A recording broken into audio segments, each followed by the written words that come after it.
మేకపిల్లను కానీ బలించాలని.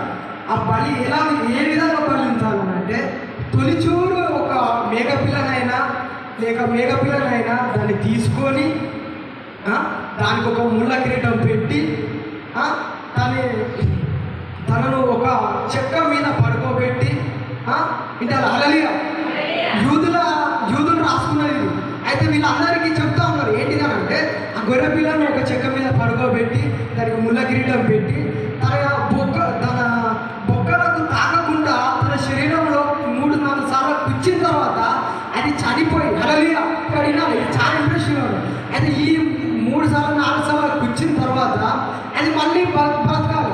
అయితే దేవుడు అంటా ఉంటాడు కదా, మీరు ఇన్ని రోజులు ఇలా సోమవారం ఉంటారని వాళ్ళని అన్నప్పుడు అది మేము రాసుకున్న ఒక ఆచారంగా వాళ్ళు భావిస్తే దానివల్ల మీకు ఏ ఒక్క పాప పరిహారం మీకు ఉండదు. కానీ నేను 3 రోజులు